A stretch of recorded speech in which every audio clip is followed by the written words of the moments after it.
ગુજરાતનો સૌથી મોટો જિલ્લો છે અને દૂર દૂરથી અહીંયા લોકો આવ્યા છે. જાણીશું તેઓના મંતવ્ય.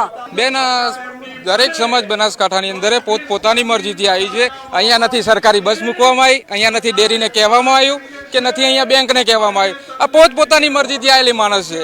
અને આ ફેરે ગેનીબેન 100% 70,000થી 1 લાખ વોટ છે જીતશે, એમાં કોઈ ફેર નથી.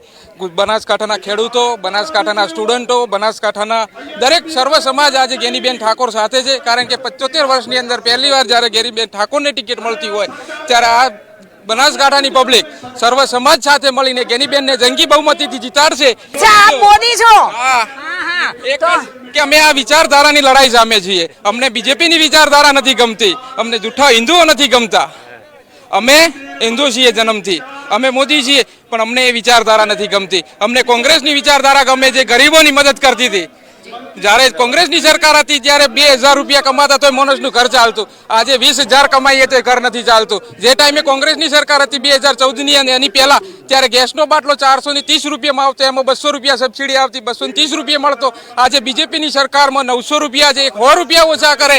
જ્યારે 700 રૂપિયા બજારમાં વધારે ને 100 રૂપિયા ઓછા કરે. જ્યારે 96 રૂપિયા પેટ્રોલ હતું અને 2 રૂપિયા ઘટાડે. પબ્લિક કહે છે કે જ્યારે એના નેતાઓ કહે છે અમે તો 2 રૂપિયા ઘટાડ્યા. 2 રૂપિયા નથી ઘટાડ્યા, 72 રૂપિયા હતા અને આજે 96 રૂપિયા છે.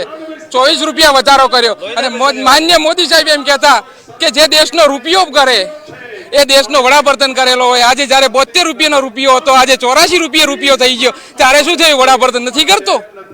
જ્યારે મનમોહનસિંહની સરકાર હતી, જ્યારે વિશ્વની અંદર આર્થિક મંદી આવી હતી, જ્યારે વિશ્વની અંદર આર્થિક મંદી આવી હતી, અમેરિકાની બેંકો તૂટી હતી, ત્યારે ઇન્ડિયાને મજબૂત રાખ્યું હતું. 1 રૂપિયાનો વધારો નતો કર્યો. ત્યારે ક્રૂડનું ઓઇલ હતું 140 પ્રતિ બેરલ અને આજે 82 રૂપિયા પ્રતિ બેરલ છે. અને જે થવાનું છે, અહીંયા એના નેતાઓ છે જબરદસ્તીથી 1115 કેસ કર્યા છે ઈડીએ. એમાં 1000 ઉપર કેસ તો વિપક્ષી નેતા ઉપર છે. જો વિપક્ષને કમજોર કરીને આ દેશ ચલાવવો હોય તો આ દેશ હિટલરશાહી આવશે, રાજાશાહી આવશે. આ દેશની અંદર કોઈનો વિરોધ નહીં થઈએ કે તમે એક વિરોધ કરવા જઈએ તો કોર્ટ ઈએ નહીં, સરકાર ઈએ નહીં, નેતાઓ ઈએ ના, સભ્ય ઈએ ના, તો કઈ રીતે તમે વિરોધ કરશો? ગરીબ પબ્લિક તો કોર્ટમાં જઈ શકવાનો નથી. 2014ની પહેલા ડોક્ટર બનવું હોય તો 2 લાખ રૂપિયા ફી હતી 12 મહિનાની, આજે 8 લાખ રૂપિયા છે. ગરીબનો વિદ્યાર્થી કઈ રીતે ડોક્ટર બનશે? એન્જિનિયર કઈ રીતે બનશે? આ રોડ ગણો, રેલ ગણો, એ સરકારે વેચ્યું છે. બનાવી તો કોંગ્રેસે હતું ને. મોદી સાહેબે એક સ્કૂલ ગુજરાતની અંદર નવી બનાવી હોય જે આધુનિક હોય, ઇન્ટરનેશનલ હોય, તો કોઈ બી જણાવજો તો અમને ખબર પડે.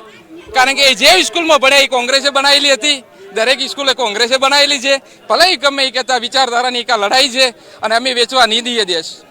જય હિન્દ, જય ભારત સાથે હું જણાવીશ